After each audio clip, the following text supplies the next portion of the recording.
충만하시기를 주님의 이름으로 축복합니다. 우리 옆에 분들과 함께 인사 나누실까요? 잘 오셨습니다. 네, 잘 오셨습니다. 네, 잘 오셨습니다. 환영하고 축복합니다. 네, 저는 오늘 비웃음에서 믿음으로라는 제목으로 하나님의 말씀을 함께 나누기 원합니다. 여러분, 복음서에 보면 예수님께서 사람들을 치료하시고 또 사람들을 고치시고 또 병든 자들을 회복해 하시는 그런 장면들이 많이 나오고 있습니다. 그런데 그 장면들을 보면 예수님께서 병든 자를 치료하시고 또 귀신을 내어 쫓으시고 사람들을 회복시키시는 장면들을 보면 크게 두 가지 경우가 있는 것을 보게 됩니다. 첫 번째 경우는 어떤 경우냐면 예수님께서 찾아가시는 그런 장면입니다. 여러분, 우리 오늘 읽은 누가복음 8장 앞부분에 보면 예수님께서 거라사인의 지방으로 가시는 장면이 나옵니다. 그곳에 가셔서 뭐 하시냐면 귀신 들린 사람, 군대 귀신 들린 그 한 사람을 만나기 위해 그곳으로 찾아가십니다. 그리고 그 군대 귀신 들린 사람을 고쳐주시죠. 귀신을 쫓아내십니다. 여러분, 예수님은 찾아가시는 분이십니다. 예수님은 우리를 찾아오시는 분이십니다. 예수님께서 우리에게 먼저 찾아오셔서 우리를 위해 일하시고 우리를 사랑하시고 우리의 삶들을 회복시켜 주시는 하나님의 찾아오심, 예수님의 찾아오시는 광경이 복음서에 많이 기록되어져 있습니다. 그런데 또 한 가지 경우는 어떤 경우냐면 예수님이 병든 자를 고치시고 또 귀신을 내어 쫓으시는 데 있어서 찾아가실 뿐만 아니라 또 한 가지 경우는 찾아오시기를 기다리시는 경우도 있다는 것입니다.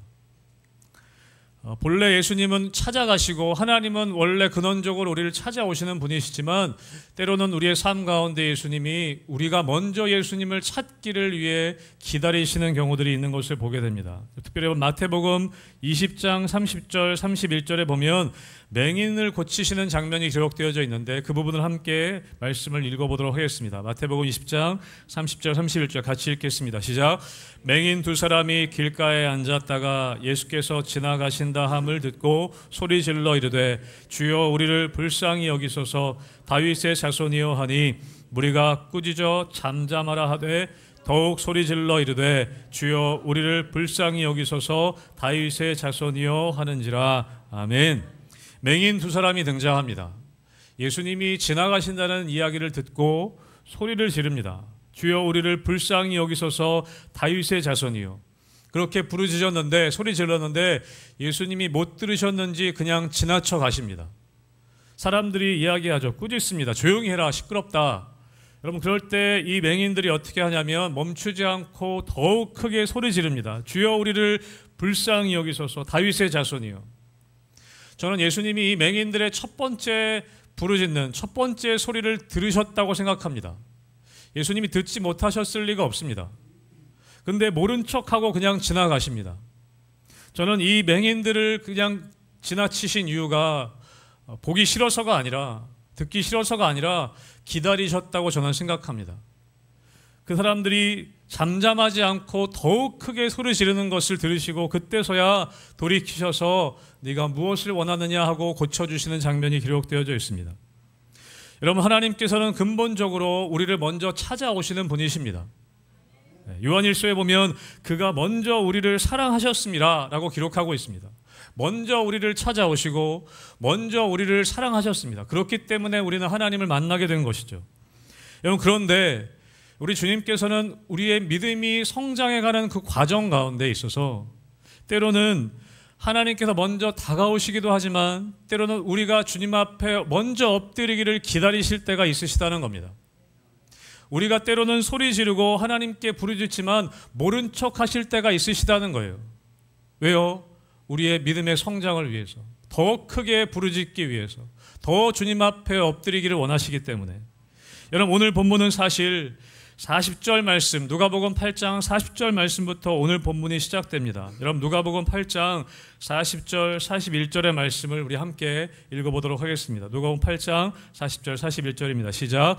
예수께서 돌아오심에 무리가 환영하니 이는 다 기다렸음이러라. 이에 회당장인 야이로라 하는 사람이 와서 예수의 발 아래에 엎드려 자기 집에 오시기를 간구하니 많은 무리가 예수님을 기다리고 있었습니다. 그리고 예수님이 다시 돌아오셨습니다. 그런데 그 무리가 다 예수님을 주목하고 예수님과 함께 있는 그 상황 가운데 한 사람이 예수님 발 아래에 엎드렸습니다. 그 사람은 누구냐면 오늘 본문에 나오는 회당장 야이로라는 사람이었습니다. 여러분, 당시 회당장은 어떤 사람인가? 유대 사회에서는 회당이 곳곳마다 마을마다 있었습니다. 그 회당의 역할은 어떤 역할이냐면 그 마을의 사람들을 신앙으로 지도하고 교육하는 곳이었습니다. 그리고 그 회당의 모든 업무를 관리하고 다스리는 사람이 회당장이었습니다. 굉장히 높은 위치에 있는 존경받는 지성인이었고 높은 지위에 있는 사람이 회당장입니다. 이른바 귀족이라고 할 수도 있겠죠. 옛날로 우리나라로 치면 어쩌면 동네의 서당의 훈장님 정도 되지 않았을까. 동네에 존경받는 어른이었습니다. 여러분, 그런데 오늘 이 사람에게 12살 된 외동딸이 있었습니다. 누가복음 8장 42절에 보면 이렇게 기록하고 있습니다. 이는 자기에게 12살 된 외동딸이 있어 죽어가 미뤄라. 12살 된 외동딸이 있었습니다. 그런데 그 외동딸이 어떤 상황이냐면 죽어가고 있었습니다. 죽을 병에 걸린 것이죠. 여러분, 이 상황이 얼마나 급박했는가. 모든 무리가 보는 앞에서 그 회당장의 체면과 신분은 다 내팽겨치고 당시에 유대 지도자들에게는 골칫거리로 여겨졌던 이 청년 예수라는 사람 앞에 무릎을 꿇게 되는 것이죠. 엎드리게 되는 것입니다. 여러분, 이 회당장은 정말 마지막 지푸라기라도 잡는 심정으로 예수라는 청년 앞에 무릎 꿇습니다. 우리야 지금 예수님이 하나님이시고 우리의 위대한 구원자시라는 걸 알고 있지만 여러분, 그 당시에 예수는 아무도 잘 알지 못하는 무명의 청년이었습니다. 그리고 당시에 유대인들에게는 골칫거리로 여겨졌던 청년이었습니다. 많은 논란거리를 몰고 다니는 사람이었습니다. 여러분, 그 사람 앞에 회당장이라고 하는 신분을 가진 사람이 오늘 바짝 납게 엎드려진 것입니다. 무릎을 꿇었던 것입니다. 여러분, 그것은 이 회당장이 예수님을 정말 메시아로 믿었기 때문 아니었을 것입니다. 메시아로 믿지는 않았을 것입니다. 그러나 다른 것은 다 상관없고 지금 나의 문제를 해결해 줄 수 있는 분, 어쩌면 마지막 지푸라기 잡는 심정으로 마지막 유일한 소망으로 그 앞에 내 문제를 좀 해결해 주실 수 있지 않을까 하는 심정으로 엎드렸을 것이라는 거죠. 사랑하는 성도 여러분, 우리가 예수님을 만나게 되는 과정은 다 같지 않습니다. 어떤 분들은 바가지 긁는 아내 때문에 어쩔 수 없이 예배 자리에 나오신 분들도 있습니다. 제가 아는 어떤 분은 예배 자리에 아내 그냥 태워다 주기 위해 운전해 주러 왔다가 심심하니까 한번 들어왔다가 예수 믿게 되는 경우도 있었습니다. 여러분, 어떤 경우는 나의 삶의 어떤 문제 때문에, 나의 삶에 정말 풀 수 없는 이 야이로와 같은 문제 때문에 한번 그냥 답답한 심정으로 교회에 찾아오신 분도 있을 줄로 압니다. 여러분, 중요한 것은 우리가 어떤 이유에서든지 간에 교회 앞에 또 교회 안으로 예수님 앞에 여러분 무릎 꿇기 시작할 때 여러분 우리의 삶은 변화되기 시작한다는 것입니다. 사랑하는 성도 여러분, 이유가 어찌됐든 간에 우리 주님 앞에 엎드릴 수 있게 되시기를 주님의 이름으로 축복합니다. 그럴 때 우리의 삶의 변화가 일어나기 시작하는 것입니다. 여러분, 그렇게 야이로는 자신의 딸이 죽어가고 있었기 때문에 오늘 예수라는 이 사람을 자기 집으로 초청합니다. 저희 집으로 좀 가져가 주십시오. 저희 딸이 죽어가고 있습니다. 여러분, 그 예수님과 함께 집으로 가는 이야기가 오늘 누가복음 8장 42절부터 시작되고 있습니다. 그런데 그 집에, 야이로의 집에 가시는 그 길에 어떤 한 사건이 일어나게 됩니다. 누가복음 8장 43절에 보면 이렇게 기록되어져 있습니다. 이에 12해를 혈루증으로 앓는 중에 아무에게도 고침을 받지 못하던 여자가, 여러분 아시는 것처럼 12해 혈루병 걸린 여인을 만나는 사건이 이 중간에 일어나게 됩니다. 12해 동안 혈루병 걸렸던 여인이 그 야이로의 집에 가는 길에 예수님을 만나게 되는 것이죠. 그리고 한동안 예수님은 그 여인과 함께 계십니다. 여러 가지 대화를 나누시고 결국에는 병을 고쳐주시죠. 여러분, 많은 사람들이 주위의 무리들이 이 12해 혈루병 걸렸던 여인이 고침받는 장면을 보고 놀라고 기뻐하고 아마 서로 즐거워하고 있었을 것입니다. 여러분, 그런데 단 한 사람, 그 상황을 즐거워할 수 없는, 기뻐할 수 없는 한 사람이 있습니다. 그 사람이 누구냐면 바로 야이로였을 것입니다. 여러분, 지금 야이로는 그 12의 혈루증 걸렸던 여인이 낫는 것이 전혀 기쁘지가 않습니다. 자기와는 아무 상관없는 일입니다. 지금 초조하고 급한 마음이었을 것입니다. 지금 예수님이 빨리 우리 집에 가셔야 하는데 이 부정한 여인이 시간을 지체하고 있는 것이 아닌가, 원망의 마음이 가득했을 것입니다. 그리고 그 12의 혈루병 걸렸던 여자가 병이 나은 것이 기쁘지 않고 감동되지 않았을 것이죠. 이 여자는 나중에 고쳐주셔도 되는 것이 아닌가, 지금 당장 죽을 병 아닌데, 지금 내 딸이 지금 당장 죽어가고 있는데 이렇게 급한데 예수님은 느긋하신 것처럼 보입니다. 어쩌면 무관심한 것처럼 보입니다. 내 이야기를 잊어버리신 것 아닌가, 그런 마음이 들었을 수도 있습니다. 여러분, 우리 삶의 자리 가운데 때로는 나는 정말 급하게 기도하는데 나의 기도 응답이 지체되는 것 같은 초조함이 들 때가 우리 가운데 있는 것을 자주 경험합니다. 지금 이 기도 제목은 정말 바로 들어주셔야 하는데 내가 생각하기에 지금 이 기도 제목 당장 이루어지지 않으면 정말 큰일 날 것 같은데 주님이 들어주시지 않는 것 같을 때가 있습니다. 그래서 낙심하고 낭망하고 좌절할 때가 있는 것을 우리 삶에 경험하게 되는 것이죠. 여러분, 요한복음 11장에 보면 죽은 나사로를 예수님이 살리시는 장면이 기록되어져 있습니다. 마리아와 마르다의 오라비였던 나사로가 병들었다는 소식을 예수님이 듣게 되십니다. 그런데 본문에 보면, 요한복음 본문에 보면 나사로가 죽게 되었다는 소식을 들으시고 예수님이 그 거하셨던 곳에 이틀 동안 머무르십니다. 요한복음 11장 6절에 보면 이렇게 기록되어 있습니다. 나사로가 병들었다 함을 들으시고 그 계시던 곳에 이틀을 더 유하시고. 여러분, 우리 생각에는 예수님이 나사로를 정말 사랑하셨기 때문에 그 죽을 병에 걸렸다는 소식을 들으셨을 때 바로 가서 고쳐주셔야 할 텐데 이틀 동안 꼼짝하지 않으십니다. 움직이지 않으십니다. 바로 가시지 않고 머무르셨습니다. 그리고 나사로가 어떻게 됐습니까? 나사로가 죽었습니다. 예수님께서 이미 도착하셨을 때 나사로는 죽어 있었습니다. 이미 장사까지 다 지냈습니다. 그래서 여러분, 마르다가 원망 섞인 말로 뭐라고 얘기했냐면, 주님이 여기 계셨더라면 제 오라비가 죽지 않았을 것입니다. 원망의 말이죠. 왜 이제 오셨습니까? 예수님, 나사로가 제 오라비가 병들어서 죽기 전에 오셨다면 그 내 오라비가 죽지 않았을 것입니다 라고 원망했습니다. 왜 빨리 오시지 않았습니까? 라는 원망인 것이죠. 사랑하는 성도 여러분, 우리는 하나님이 하시는 일의 큰 그림을 알 수가 없습니다. 여러분, 우리의 지성으로는, 우리의 경험으로는 우리가 하나님이 하시는 큰 그림의 일을 알 수가 없습니다.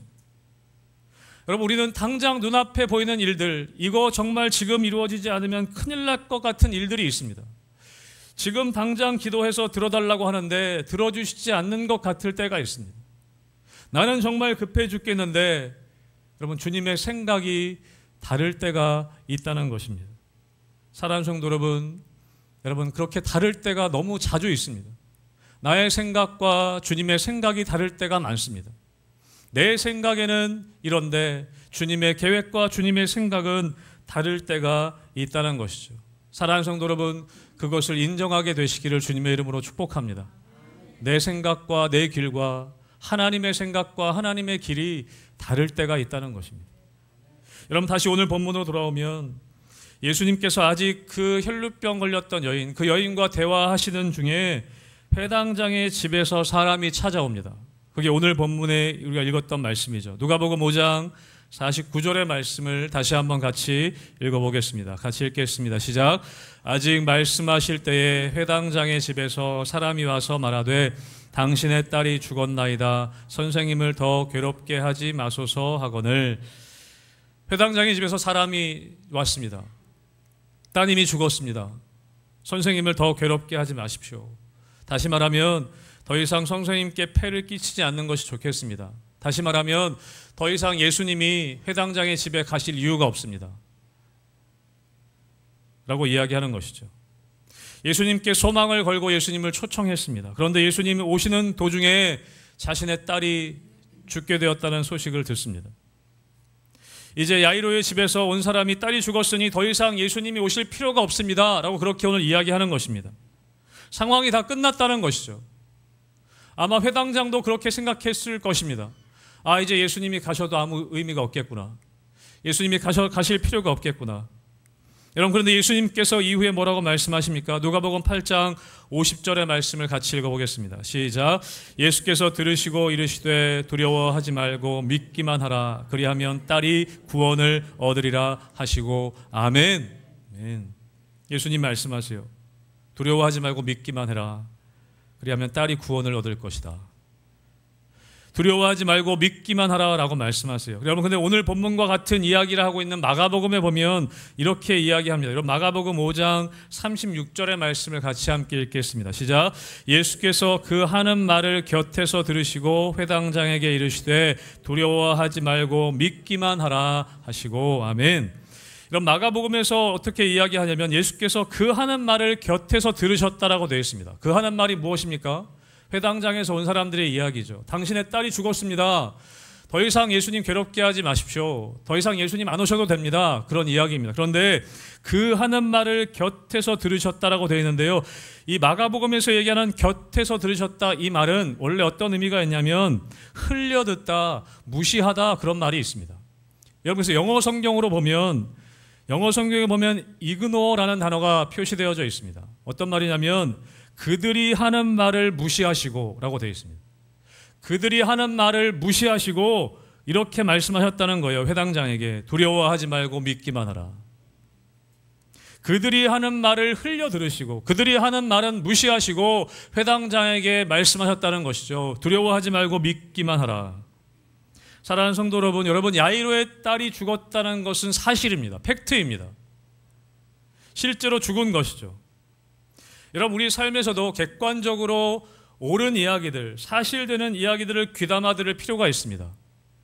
여러분, 그런데 그 사실들을 듣고 참고를 해야 합니다. 여러분, 그런데 우리의 삶의 자리 가운데 일어나는 이 사실들이 진리는 아니라는 것을 우리는 알아야 합니다. 그것은 사실이지 진리는 아니라는 것입니다. 여러분, 때로는 그래서 그 사실들을 너무 신뢰할 필요는 없다는 것입니다. 그 사실들을 때로는 흘려듣고 무시해야 할 때도 있다는 것입니다. 우리의 믿음의 여정 가운데서. 여러분, 문제는 무엇이냐면 흘려들어도 되는 말인데 너무 우리 마음에 깊이 담아두고 그 말을 묵상한다는 것이 문제인 것이죠. 여러분 삶에 흘려들어도 되는 말인데 그 말을 너무 묵상하고 우리 마음에 담아두는 것이 문제라는 것입니다. 너는 실패했어.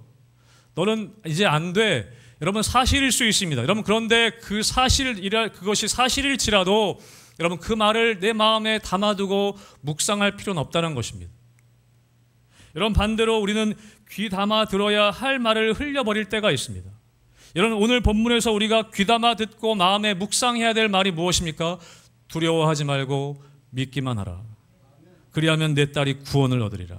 여러분, 이 예수님의 말씀은 내 마음에 담아두고 묵상하고 담아두어야 할 말인 것이죠.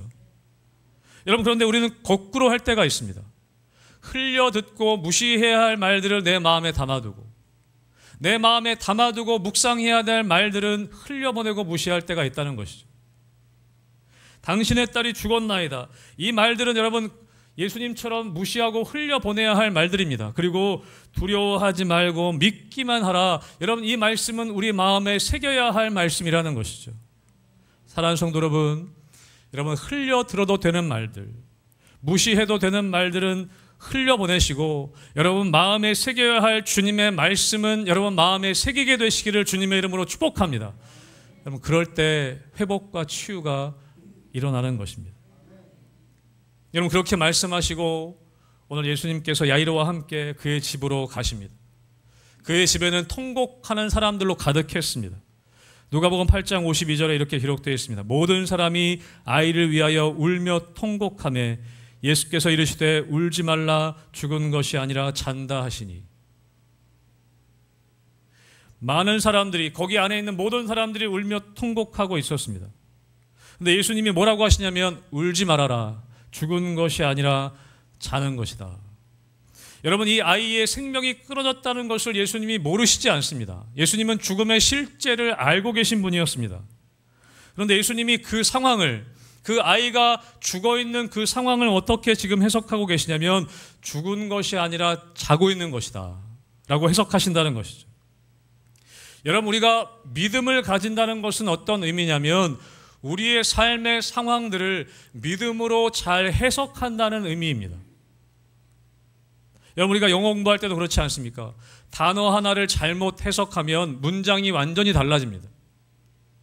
그 단어를 어떻게 해석하냐에 따라 문장 자체가 완전히 달라질 때가 있습니다. 여러분, 주위의 사람들은 다 울며 이 아이는 죽었다라고 그렇게 평가하고 해석했습니다. 그러나 예수님께서는 죽은 것이 아니라 자고 있다라고 해석했다는 것이죠. 사랑하는 성도 여러분, 여러분의 삶의 상황들을 믿음으로 해석할 수 있게 되시기를 주님의 이름으로 축복합니다. 그것이 우리 믿음의 삶의 중요한 핵심적인 과정이라는 것이죠. 여러분, 주변 사람들은 그때 예수님이 죽은 것이 아니라 잔다라고 했을 때 어떻게 반응하는가? 누가복음 8장 53절의 말씀을 같이 함께 한 번 더 읽겠습니다. 시작. 그들이 그 죽은 것을 아는 거로 비웃더라. 여러분, 그 예수님의 말씀에 주위의 사람들이 어떻게 반응했냐면 비웃었습니다. 비웃었습니다. 예수님은 지금 이제 두려워하지 말고 믿기만 해라. 이 아이가 죽은 것이 아니라 자고 있는 것이다 라고 말씀하셨는데 예수님의 말씀을 비웃었습니다. 여러분, 왜 비웃었을까요? 오늘 본문에 비웃은 이유를 이야기하고 있습니다. 그들이 죽은 것을 아는 거로 비웃더라. 그들이 비웃은 근거는 무엇이냐면 이 아이가 죽은 것을 내가 알기 때문에, 그 사람들의 생각으로는 이 아이는 죽은 것이기 때문에, 그것을 알기 때문에 비웃었다라고 기록하고 있습니다. 여러분, 여기서 안다는 것은요, 경험을 통해 아는 것입니다. 그것을 의미합니다. 이 아이는 죽은 것이라는 것을 경험을 통해 아는 것이죠. 왜냐하면 숨이 끊어졌으니까.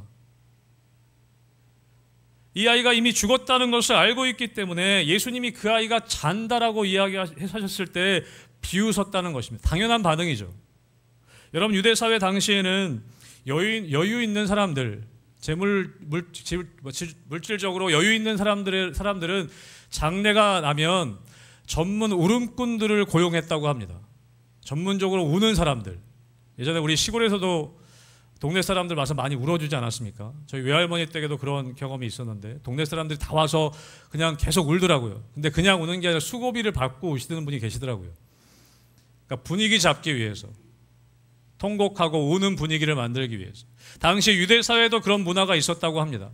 재력이 있는 사람들은 전문 울음꾼들을 고용해서 울게 했다는 것이에요. 여러분, 이 사람들은 전문 직업인입니다.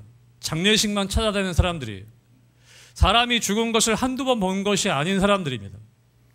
여러분, 죽었다는 것이 어떤 의미인지 누구보다도 잘 아는 사람들이었습니다.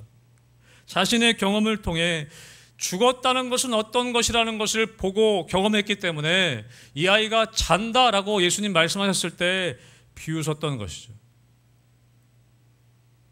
여러분, 이 자리에 저보다 어른들이 더 많으신데 죄송하지만 제가 나이가 먹어가니까요, 이 생각이 굳어지는 것을 경험합니다. 벌써 그렇더라고요. 남의 얘기 잘 안 듣습니다. 여러분, 우리가 나이가 들어갈수록 그런 경우들이 많이 있지 않습니까? 다른 사람 얘기 잘 안 듣습니다. 그래서 운전하다 보면 내비게이션 켜고 가다가도요, 내비게이션 무시할 때가 많이 있습니다. 나 알아. 이 길 내가 알아. 가다가 꼭 잘못 가는 경우가 있어요. 저희 아내가 뭐라고 얘기해도 안 들을 때가 있습니다. 아, 알았어 하고도 제 마음대로 합니다. 사랑하는 우리 남편분들, 아내의 말씀 잘 듣게 되시기를 주님의 이름으로 축복합니다. 근데 안 듣더라고요, 잘. 여러분, 그런데 인간의 본성이 그런 것 같습니다. 자기 생각대로 하려고 합니다. 자기가 맞다고 생각하기 때문입니다. 그럼 저도 사역 오래 하다 보니까 제가 사역하는 이 방법이 맞다고 이야기할 때가 있습니다. 다른 이야기 잘 안 들으려고 할 때가 있어요. 내가 맞다라고 여길 때가 있다는 것이죠. 여러분, 우리는 우리가 아는 범위 안에서 믿으려고 합니다. 여러분, 결국 우리의 믿음의 근거는 우리의 지식이 되고 우리의 경험이 될 때가 많습니다. 내가 믿는 그 믿음 안에서만, 내가 아는 그 범위 안에서만 믿으려고 합니다. 그리고 그 믿음이 점점 그렇게 굳어져 가는 것이죠. 여러분, 인간의 본성이 그렇습니다.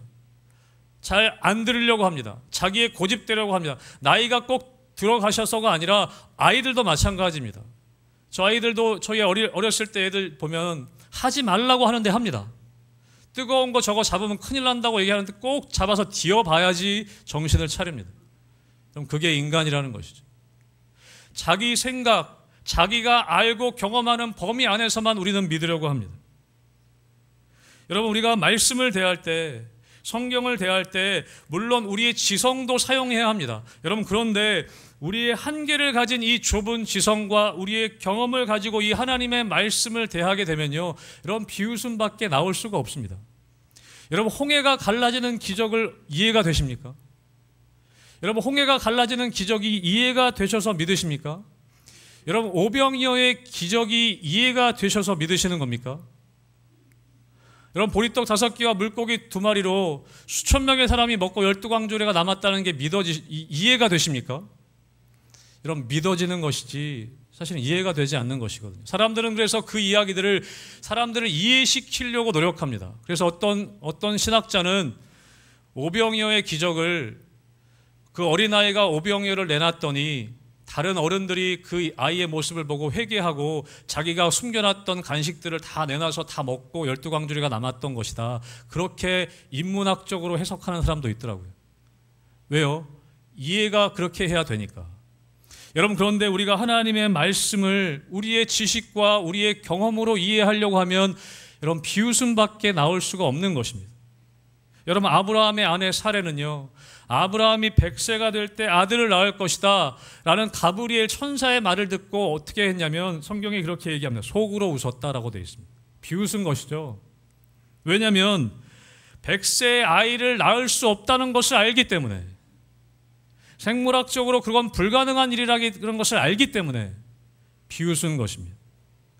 여러분, 그래서 오늘 이 야이로의 집에서 왔던 사람들은 이야기하는 것입니다. 예수님이 오셔도 더 이상 할 일이 없습니다. 여러분, 야이로도 그렇게 생각했던 것이죠. 야이로의 믿음은 지금 어떤 믿음이냐면, 생명의 기운이 내 딸에게 조금이라도 남아있을 때, 그럴 때 예수님이 오시면 기적을 일으키셔서 예수님의 능력으로 회복시켜 줄 수 있지 않을까, 그 정도의 믿음이었다는 것입니다. 예수님은 병자를 고치시는 분 정도로, 병을 고치실 수 있는 분 정도로 그렇게 알고 믿고 있었다는 것이죠. 그래서 죽음 앞에서 예수님은 아무것도 할 일이 없으시다고 생각했던 것입니다. 사랑하는 성도 여러분, 여러분이 아는 것이 여러분의 경험이 믿음의 근거가 되지 않게 되시기를 주님의 이름으로 축복합니다. 여러분, 우리의 믿음의 근거는 예수님과 그분의 말씀이 믿음의 근거가 되어야 합니다. 내가 이해되지는 않을지라도, 내 경험과는 다를지라도 나의 믿음이라는 것이 나의 소망에 막연한 기대에 근거하는 것이 아니라 예수님과 그분의 말씀이 나의 믿음의 근거가 되어야 한다는 것입니다. 여러분, 그래서 누가복음에 보면 예수님이 십자가 지시는 장면이 기록되어져 있습니다. 뒷부분에. 그 자리에서도 예수님을 비웃는 사람들이 있었습니다. 여러분, 누가복음 23장 35절의 말씀을 같이 함께 읽어보겠습니다. 시작. 백성은 서서 구경하는데 관리들은 비웃어 이르되 저가 남을 구원하였으니 만일 하나님이 택하신 자 그리스도이면 자신도 구원할지어다 하고, 예수님이 십자가에 달리셨습니다. 그럴 때 여러분, 옆에 있던 사람들이 어떻게 했습니까? 백성들과 관리들이 비웃었다라고 되어 있습니다. 저가 남은 구원하는데 자기는 구원하지 못하는구나. 여러분, 십자가가 그런 것입니다. 여러분, 우리 생각으로는, 우리 경험으로는 십자가는 말이 안 되는 것입니다. 제자들이, 베드로가 그래서 예수님께 항변하지 않았습니까? 예수님 십자가에 달리신다고 할 때 절대 그럴 수 없습니다. 왜요? 그들의 생각에 메시아는, 그들의 생각에 메시아의 구원은 이 로마 군대를, 로마를 다 쓸어버리고 다시 유대를 회복시키시고 유대를 독립시키시는 것이 구원이고 메시아의 역할이라고 생각했던 것이죠. 자기의 생각으로는, 자기가 아는 바로는 메시아는 그런 분이었다는 것입니다. 그런데 십자가에 달리셨다는 거예요.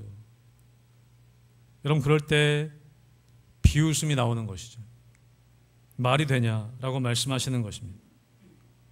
사랑하는 성도 여러분, 우리 주님이 말씀하시는 그 자리 가운데, 주님이 하시는 일 가운데 여러분, 비웃는 무리에 있지 않게 되시기를 주님의 이름으로 축복합니다. 이해는 되지 않아도 여러분, 비웃는 자리에는 있지 않게 되시길 바라요. 이해가 되지 않을지라도 여러분 믿음의 자리에 있게 되시기를 주님의 이름으로 축복합니다. 여러분 이 비웃는 자리에 있게 되면 어떻게 되느냐? 여러분 이 본문, 누가복음의 본문 똑같은 이야기를 하는 마가복음에 보면 이렇게 기록되어 있습니다. 마가복음 5장 40절과 41절의 말씀을 같이 함께 읽어보겠습니다. 시작. 그들이 비웃더라. 예수께서 그들을 다 내보내신 후에 아이의 부모와 또 자기와 함께한 자들을 데리시고 아이 있는 곳에 들어가사 그 아이의 손을 잡고 이르시되 달리다굼 하시니 번역하면 곧 내가 내게 말하노니 소녀야 일어나라 하심이라. 아멘. 여러분 마가복음은 예수님이 그 비웃는 사람들을 다 내보내십니다. 다 내보내시고 소수의 제자들과 부모와만 함께 그 아이의 방에 들어가십니다. 여러분 자신의 경험으로 자기가 아는 것 그 이상의 것을 말씀하시는 예수님을 비웃었던 사람들은요 다 내보내짐을 받습니다.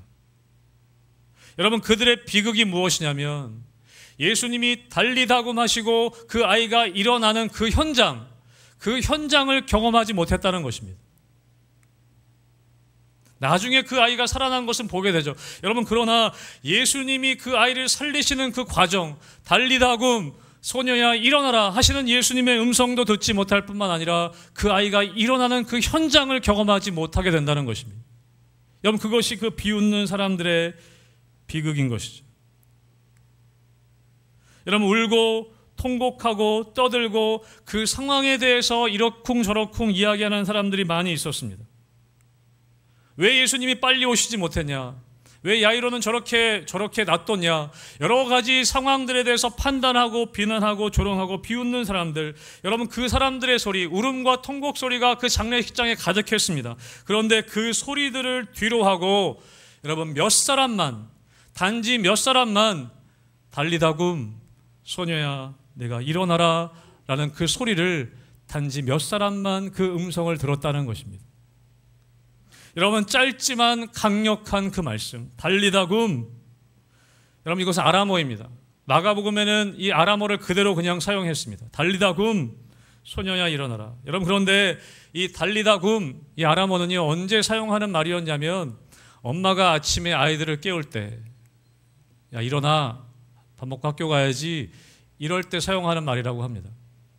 여러분 예수님이 막 큰 소리로 하신 것도 아니에요. 달리다굼 일어나야지 하는 거예요. 집에서 물론 이렇게 나긋나긋하게 말씀하시진 않겠죠. 일어나 이렇게 하시지 않으시 일어나 이렇게 하시지 않습니까? 근데 예수님이 달리다굼 하실 때는 아이야 일어나라. 사랑하는 엄마가 사랑하는 자녀들을 깨울 때 이렇게 이야기한다고 합니다. 여러분 이 말을 듣는 그 소녀가 일어난 것입니다. 여러분 그런데 이 소리를 들은 사람은 몇 명 되지 않는다는 것이죠. 주님의 이 명령, 주님의 이 말씀을 들었던 사람은 몇 명 되지 않았다는 것이에요. 비웃었던 사람들은 다 그 방에서 내어 쫓김을 당합니다. 여러분 오늘도 우리 주님이 말씀하시죠. 달리다굼 일어나라. 사랑하는 성도 여러분, 이 음성 듣게 되시기를 주님의 이름으로 축복합니다. 이 음성을 들을 때 우리가 살아날 수 있는 것입니다. 요한복음에 말씀하시죠. 하나님의 아들의 음성을 들을 때가 오나니 곧 이때라. 듣는 자는 살아나리라. 여러분 우리 주위에는 수많은 소리들이 있습니다. 울며 통곡하는 소리들이 있습니다. 떠드는 소리들이 있습니다. 그 상황에 대해서 이렇다 저렇다 판단하는 수많은 소리들이 있습니다. 그런데 예수님은 그 사람들을 다 내어 쫓습니다. 여러분 예수님이 그러셨던 것처럼 여러분 안에 이 세상에서는 수많은 소리들이 여러분 마음 가운데 침투할 것입니다.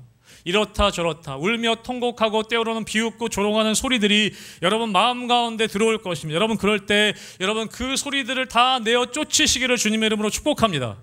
그것이 때로는 사실이어도 여러분 주님의 말씀을 듣기 위해 주의 음성을 듣기 위해 그 소리들에 우리는 귀를 닫아야 하는 것입니다. 그리고 달리다굼 일어나라 하시는 주님의 음성을 들으셔야 한다는 것이죠. 여러분 여기서 이 야이로에게, 이 회당장에게 전혀 새로운 차원의 믿음을 오늘 주님께서는 요구하고 계십니다. 여러분 예수님을 병든 자를 고치실 수 있을 정도로, 예수님에 대해서 병든 자 정도는 고치시는 분으로 이해하고 있었던, 알고 있었던 이 야이로에게 내 문제, 지금 나의 급한 문제를 해결해 주실 분으로 정도 알고 있었던 이 야이로에게 예수님은 새로운 차원의 믿음으로 나아오기를 오늘 원하고 계신 것이죠. 여러분, 예수님은 이 야이로의 딸을 고치시는 것, 죽은 자를 살리시는 그 기적 자체의 목적이 있지 않으셨습니다. 그 기적 자체의 목적이 있으셨다면 당시에 죽어있는 사람 다 살리셔야죠. 여러분, 그런데 예수님이 죽은 사람 다 살리신 건 아니었거든요. 몇 명, 소수의 몇 명만 살리셨습니다. 여러분, 요한복음에 보면 이 기적이란 말 대신에 표적이란 말을 사용합니다. 표적은 무엇이냐면 영어로 하면 사인입니다. 사인. 표지판이죠. 표지판. 그러니까 기적이라는 것은 기적 자체의 목적이 아니라 뭔가를 가리키고 있다는 것입니다. 무엇을 가리킬까요? 예수 그리스도를 가리키는 것입니다. 그 기적을 통해 예수님을 보기를 원한다는 것이죠.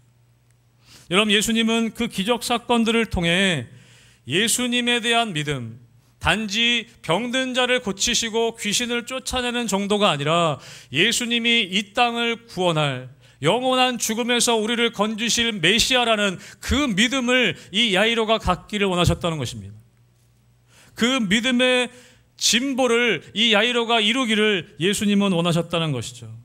사랑하는 성도 여러분, 주님께서는 우리의 믿음이 성장해 가기를 원하십니다. 예수님 믿고 천국 가는 것, 그거 구원받는 거 너무나 좋지만 우리가 이 땅 살아가는 가운데 예수님은 우리의 믿음이 성장해 가길 바라십니다. 어린아이의 믿음이 아니라. 여러분, 운전면허 가지고 계신 분들 많이 계실 텐데요.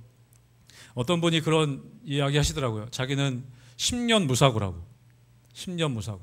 근데 10년 무사고, 예전에는, 지금은 그런지 모르겠습니다. 여러분, 10년 무사고 하면요, 예전에는 2종 보통이었던 10년 무사고 하면 1종 보통으로 업그레이드 시켜줍니다. 그래서 와서 자랑하시더라고요. 10년 무사고여서 1종으로 업그레이드 됐다고. 근데 그분이 10년 무사고인 이유가 운전을 잘하셔서가 아니라, 여러분, 장롱면허 아시죠? 한 번도 운전을 안 하신 거예요. 10년 동안. 10년 동안 한 번도 운전을 안 하니까 당연히 무사고죠. 운전을 안 하니까. 여러분, 우리의 믿음도 그럴 때가 있습니다. 여러분, 우리의 믿음은 10년 그냥 있다고 자동으로 업그레이드 되지 않습니다. 예수님 믿은 지 내가 10년 됐다고 자동으로 내 믿음이 성장하지 않습니다. 여러분, 우리의 삶에 아무 문제가 없는 것이 사실은 좋죠. 나의 삶에 아무 문제가 없으면 좋겠죠. 여러분, 그런데 아무 문제가 없는 게 좋은 것이 아니라는 것입니다. 10년 무사고가 중요한 게 아니라는 거예요. 여러분, 문제가 있을 때 믿음으로 나의 믿음이 실제로 작동이 되어져서 믿음으로 그 문제 있는 삶을 살아낸 경험, 여러분, 그 경험이 중요하다는 것입니다. 내가 믿음으로 나의 문제를 돌파해 본 경험, 내가 이해되진 않지만 예수님을 그래도 신뢰함으로 기도의 자리에 나아오고 그래도 예수님을 따랐던 경험, 여러분, 그것을 통해 우리의 믿음이 성장한다는 것입니다. 여러분, 야이로가 만약에 예수님의 말씀을 따르지 않고 자기의 집에서 왔던 사람들, 당신의 딸이 죽었습니다, 더 이상 예수님 필요 없습니다, 오셔도 소용없습니다, 그 말을 들었더라면 예수님 원망하고 그냥 떠나갔겠죠. 왜 자꾸 지체해서 내 딸 죽게 만들었습니까? 원망하고 그냥 떠나갔겠죠. 여러분, 그런데 야이로가 잘했던 것은 무엇이냐면, 이해는 되지 않지만 네 딸이 지금 죽은 것이 아니라 자는 것이다, 이해는 되지 않았지만 그 말씀을 어쨌든 따라서 예수님을 끝까지 자기 집으로 초청했다는 것입니다. 그리고 수많은 사람들의 이야기, 떠들고 상황에 대해서 판단하는 사람들의 소리가 아니라 그 방에 들어가서 달리다굼, 소녀야 일어나라, 그 말을 야이로도 들었다는 것입니다. 여러분, 그럴 때 자기의 딸이 살아나는 경험, 여러분, 그것을 통해서 여러분, 야이로는 예수님이 단순히 병만 고치는 사람이 아니구나, 예수님이 우리의 구원자이시구나, 내가 기다렸던 그 메시아이구나, 여러분, 그 믿음을 야이로는 갖게 되었다는 것입니다. 사랑하는 성도 여러분, 믿음의 성장이 여러분 가운데 있게 되시길 주님의 이름으로 축복합니다. 여러분, 어린아이의 믿음으로 머물러 계시다면, 나의 삶에 아무 문제가 없는 것 때문에 감사하시다면 거기에 머무르시는 것이 아니라 내 삶에 문제가 있다 하더라도 내 삶의 그 문제 가운데 때로는 주님의 말씀이 이해가 되지 않을지라도 주님을 따름을 통해 하나님이 하신 일들을 경험하면서 여러분들의 믿음이 성장해 가게 되시기를 주님의 이름으로 축복합니다. 이번 10월 말에 아까 광고 교회 소식 나눴지만 10월 말에 10월 29일, 30일, 31일 저녁 3일 저녁 동안 우리 교회 함께 부흥회 집회하려고 합니다. 자체적으로 하려고 합니다. 다른 것 아니고 함께 모여서 우리가 함께 뜨겁게 기도하고 찬양하고 말씀 듣고 또 기도하는 시간 가지려고 합니다. 여러분 믿음에 안주하지 마시고 여러분 함께 나와 우리가 기도하며 주님 앞에 더 엎드리는 시간 되기를 원합니다. 그래서 우리 희망교회도 더 이상 이 자리에 머무는 것이 아니라 하나님이 원하시는 자리까지 나아갈 수 있도록 믿음의 성장이 일어나는 교회가 될 수 있도록 여러분 함께 기도하시길 바랍니다. 사랑하는 성도 여러분, 여러분의 믿음이 그냥 10년 무사고 안전한 것 그것만 찾아다니는 믿음이 아니라 여러분의 믿음이 실제로 나의 삶에 문제가 있을 때 그 믿음이 정말 작동되어서 이해되지 않을지라도 주님을 끝까지 따르고 주님 앞에 엎드림을 통해 여러분의 믿음이 성장해 가시는 귀한 우리 믿음의 성도님들 되시기를 주님의 이름으로 축복합니다. 아멘.